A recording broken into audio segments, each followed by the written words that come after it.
Hello guys, in this video I'm going to show you how to set debug settings on the Avenza Maps application.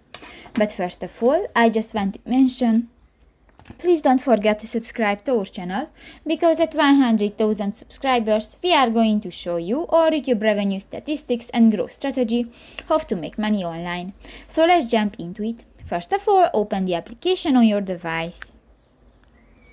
Click to the three dots at the upper right corner of the screen and click to the settings button. New, go to the settings section and you can find the general option. And here, go to the last option, the debug settings, under the download settings. Click that and you can find a different option, how to enable the logging, the Avenza Map store, and you can find the database and others information. So that's pretty much it for this video, guys. See you in the next one. Bye bye.